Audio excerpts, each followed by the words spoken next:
Welcome back to Scarlet and Maize. I'm Adam. This is Zach. Yo. March Madness is here. We made it past Selection Sunday. Thank God. We got a bunch to get to today. Might be our longest basketball episode. Yeah. Who knows? But jumping right into things, to kick off the real tournament, it's not a play-in game, but the real tournament starts Thursday at 12:15, Michigan versus Colorado State. And then if Michigan wins, probably Tennessee on Saturday. Do you have any thoughts? It's just a fun way to kick off the tournament. It's one of the most exciting matchups of the first round. That, other than the game right after it, is South Dakota State Providence. Both really small betting lines. 2 upsets to start the tournament. Yeah, that's fun. Maybe. We'll see. Yeah. My prediction, so I'm worried that they're just going to double team, triple team Hunter Dickinson, make him get rid of it, and just let Michigan shoot because they're not at home, and then beat Michigan with their 5-out system, since Dickinson would have to be guarding on the perimeter, and he can't guard on the perimeter. If I'm Colorado State, I just don't guard Caleb Houston. I mean, honestly. Just whoever's guarding Caleb Houston, you're also on Hunter Dickinson. Yeah, unless Houston makes threes, there's no reason to guard him. Yeah. I'd let him shoot it until he makes it. Hopefully Hunter Dickinson can just get the ball in good position so he can just turn and go up real quick. Yeah. I picked Michigan to win. I normally don't pick Michigan to go far, and I can't really this year anyways, but so I was like, I got to pick them to win one. Whatever. Yeah, it's an interesting matchup for sure. Colorado's not like a name that jumps out at you as being a really good basketball team in the past, but they obviously are good enough for a 6 seed. I'm going back and forth on this game, but I think I like the Colorado State to win this game. Dang. Ohio State plays Loyola Chicago Friday at 12:15, and then probably Villanova on Sunday if they win. Yeah. What do you got for Loyola Chicago? I feel like I sound like a broken record the last couple episodes. If they are healthy, if Zed Key's back, if Kyle Young is back, they were saying Zed Key could have played in the Penn State game in the Big Ten tournament. They decided to rest him. Kyle Young's been out for if he doesn't play this week, he'll have been out for over 2 weeks with a concussion. It seems like with a concussion he should be back. Yeah. If both those guys are back and healthy, I love the matchup. Loyola is one of the worst offensive rebounding teams in the country, and that's been something that teams have been able to take advantage of Ohio State. So I think that is in Ohio State's benefit that they're bad at it. So if Ohio State's healthy, I like the Buckeyes to, even though they're the higher seed, to get the upset because Loyola is actually favored in this game. Yeah, I think Ohio State probably wins, but I think even if they're not healthy, they have a good chance to win. When you have Malachi Branham and E.J. Liddell on your team, you always have a chance to win. If they're healthy, I like them to make a decent run. I'll just be crushing on Sister Jean until the game is over. Yeah. Let's go, Drew Valentine. I have a tweet of the week about Sister Jean. Oh, no. Yeah. That's going to cross a line, probably. We have some questions to go through. How far does Michigan go? I think they win one. Yeah. And then I think they lose to Tennessee, but I think it'll be closer than people think. Tennessee's also they don't play very big. We'll see. What do you think? How far do they go? I mean, I think their ceiling, I thought they were going to lose to Colorado State. Yeah. But I think they have a good chance to upset Colorado State, but their ceiling is around the 32 against Tennessee. All right, so I'm going to answer what needs to happen for Michigan to make a run, and then Zach later will answer what needs to happen for Ohio State to make a run. I think the thing about Tennessee is their main lineups are not the biggest, so it could be another big Hunter Dickinson game again.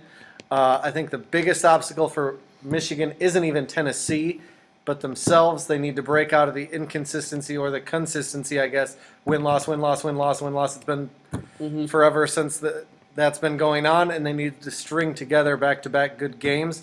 I think if they were able to string back-to-back good games, if they were able to beat Tennessee, it might break them out of their inconsistency. They've gotten better down the stretch until the last 15 minutes of the Indiana game. Really, I mean, it's just consistency. They have talent. Yeah. They have, like, Hunter Dickinson is huge. Devontae Jones, this is his first tournament. We don't know how he's going to look in a tournament. Yeah. We don't know how Caleb Houston's going to look in a tournament, whatever. If they can just get over the hump and get some momentum, against Tennessee somehow because they do have talent, they do have skill. So it's just putting it together back-to-back games, I think. Yeah, I think just relying on that talent and getting like you said, getting over that hump, Yeah. getting through it. How far does Ohio State go? It's tough with the Kyle Young and Zed Key in question. I think Kyle Young is a huge part of. He's so versatile on the offensive end and the defensive end, and a big rebounder for the Buckeyes. Zed Key is obviously a rebounder for us. If those guys are healthy, I'd really like them. If it's a key, I think I really like the possibilities to like ceiling. If I'm saying ceiling, like best situation, everyone's healthy, everyone's playing well. I could see him going on a run to the Elite Eight even. When you have a National Player of the Year candidate in E.J. Liddell and Big Ten Freshman of the Year, Branham, the sky's the limit. But obviously they have to play better than they have the last handful of games. I think a big key going to the question of what needs to happen for them to make that run, I think they need to play through those two guys a lot more. I think a lot of times that their offense gets bland is when they're trying to like set up plays for other guys, but when they should just be playing through E.J. Liddell and Malachi Branham, when both of them have great passing abilities, especially when double teams come their way. I think that'll be a key for them to win. And staying focused on the defensive end. There's times when they're just playing bad defense all around. Yeah. I think they'll win one and then lose. It's fun to me that last I checked, Michigan State and Ohio State are both underdogs as the better seed, and Michigan is the favorite in their game as the worst seed. So I'm glad that the committee knows what they're doing. If you can't give Michigan a good seed, at least give them a good matchup. I appreciate that. What needs to happen? I think you already said it. Yeah, I went into it, yeah. For them to make a run. We'll see. I could see E.J. Liddell carrying them for a bit. Yeah. We'll see. Any Cinderella picks?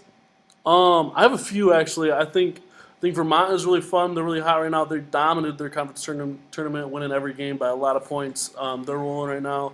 I really like Jelly Walker and the Blazers of Alabama Birmingham. How could you not like them with a name like that? And he could carry them to win a couple games, and it'll be really fun. San Diego State, they're one of the best three-point shooting teams of the last 10 years. South Dakota State. South Dakota State. That's funny because I was watching a show earlier, and a guy made the same mistake about South Dakota State. They played Providence in the first round, and Providence is ranked number 1 in the country in the luck metric, which is weird that that's even a metric, but I guess it's how often like you're making tough shots down the stretch In close games. Yeah. But I like those three teams to be contenders for Cinderella runs. It's fun that neither of us picked a similar team. I also like Rutgers to make a run. I actually like Rutgers too to make a run, but I didn't put them. I only put 2, and you said 4. I said 2, and none of them are the same teams. That's sweet. Wow. I think Murray State could be interesting, except they play Kentucky, who's one of my final 4 picks. I also, not because they play Ohio State, but I like Loyola Chicago. Ohio State is playing like every other inconsistent Big Ten team this year. And if they get past them, if Loyola Chicago can beat Ohio State, then they'd play a not deep Villanova team that struggled both times against friggin' Georgetown. And it was early in the season, but they scored 36 points against Baylor. So, my point is not that they're not good. It's just that they're not as good. They don't have Dante DiVincenzo coming off the bench this year like they did when they played Michigan in the championship. They're not breaking records for offensive efficiency on KenPom this year like they were. Loyola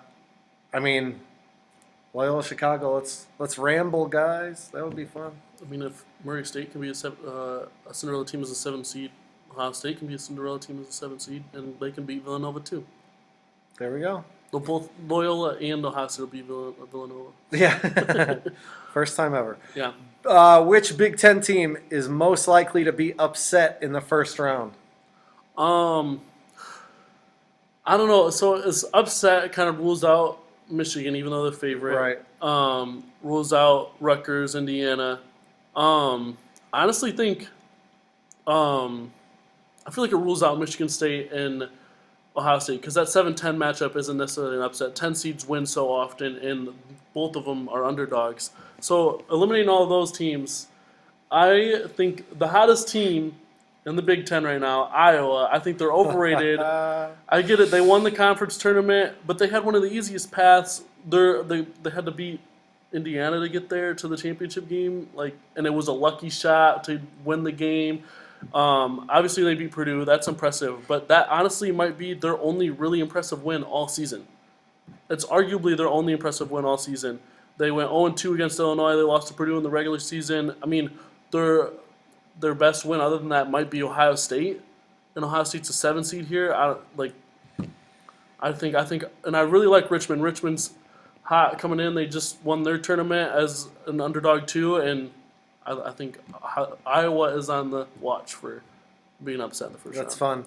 I actually don't think 7-10 is off the table, and I picked Ohio State. Okay. I don't think Wisconsin is as good as the record, but I also don't think they'll lose to Colgate. Yeah. Illinois, Iowa, and Purdue, I just don't think are losing in the first round. Because it has to be an upset, pretty much Michigan State and Ohio State are my only choices. Yeah. But I don't think Davidson will have the athleticism or defensive horses to keep up with Michigan State unless Michigan State is just super lazy on defense and gives up a ton of threes. Mm-hmm. And that would be fun. But going right into the next question, which is from at Slayer Zanella on Instagram. Which Big Ten team most likely to make a run? I actually picked Iowa. Wow. So I love that you picked Iowa as most likely to be upset in the first round. They don't have the best history in the tournament, but they didn't for the Big Ten tournament either, and they ended up winning the thing. So maybe they're turning corners and getting monkeys off of backs. I hate Providence, who Iowa would play in the second round probably, unless, whatever, but then still. And I would love to watch Iowa-Kansas in the Sweet 16. You know what would be really fun? Huh. Iowa shoots a ton of threes. Mm-hmm. If South Dakota State could beat Providence, It could be like 100-99. Geez, that would be fun. That would be really fun. Wow. What do you think? Now I kind of don't want them to get upset in the first round. See? Jump on board. Big Ten Um, team most likely to make a run. I really like Purdue. If they can play their best consistently, that's been the issue, is being consistent. I love Travion Williams and his passing ability. He really showed it against Michigan State. He had 3 incredible passes that ended Michigan State's run to come back. Those were amazing passes. Edey is such a nightmare, and Ivy is incredible. I think Ivy can be a little reckless at times and plays outside of himself. If he takes what comes to him and they keep doing their thing, I think they could make a Final Four run. I think Travion Williams could be a steadying force for them in the tournament too. Yeah. Favorite storyline? Obviously, the first one that jumps out is Coach K. His last season. We'll see what stamp he can put on his legacy. That's already arguably the best of all time. Yeah. For me, it's got to be kind of Michigan State. Davidson, Michigan State, with Foster Loyer playing his old team, and then Tom Izzo getting a chance to end Coach K's his career. But Tom Izzo is 3-12 against Coach K. I actually put 2 favorite storylines, and I put Michigan State versus Davidson as the other one. There you go. I think ultimately MSU will end up winning by a lot, though. Foster being their number 1 guy, averaging 17 points a game. I just think it's a tough matchup for him with MSU being bigger in the guard position, and he obviously struggled against size in the Big Ten when he was at MSU. Yeah. So I believe the game would be in San Antonio, Texas. However, if Michigan and Ohio State both make the Sweet 16, we got to go, right? Yeah, pretty much. Like media pass or not, we got to make that trip. Yeah. What day of the week is that? Thursday or Friday, huh? Yeah. Wow.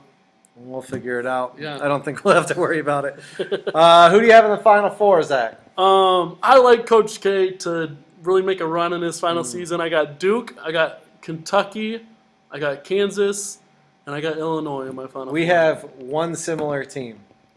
That's Kentucky. bananas. It is Kentucky. I got Texas Tech upsetting Gonzaga to make it. Woo! I'm not a fan, but I also Gonzaga. It'd be really like a Chris Beard after Chris Beard left them like that. Yeah. It'd be a really like a good shot to the. I don't even mind Chris Beard, but I would love that. Yeah, it's kind of dumb that like it seems like people push that a lot. That Texas Tech is bitter about Chris Beard leaving. Bitter that look, Chris Beard's a Texas guy. Like, why would he not leave Texas Tech to go to his alma mater? Yeah, but I got Texas Tech beating Gonzaga, Kentucky, Arizona, and Auburn. Then who do we have winning the whole thing? I have Arizona over Kentucky. I have Duke over Kansas. Oh my gosh. Coach K getting it done this last year. I hope not. Moving on. Tweet of the week. What do you got? This is from PFT commenter.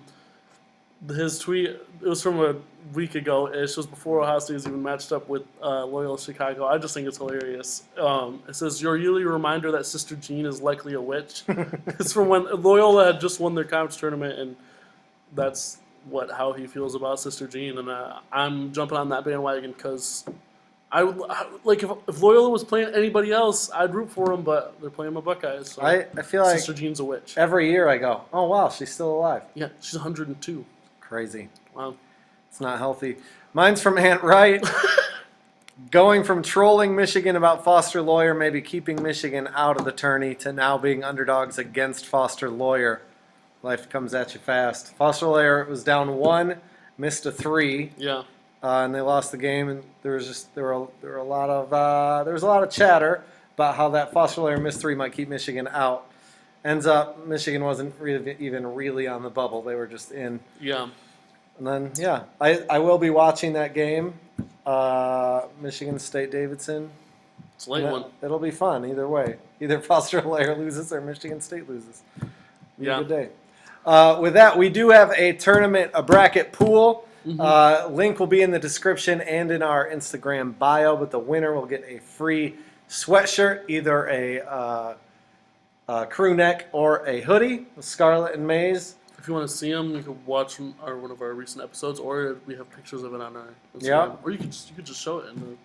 Yeah, sure. Sure. You can cut that out if you don't want. Yeah, but with that, buy all your March Madness snacks at Quality Dairy. Buy your chip dip. Be stocked up from Quality Dairy. We'll see you next time. Go Blue. Go Buckeyes.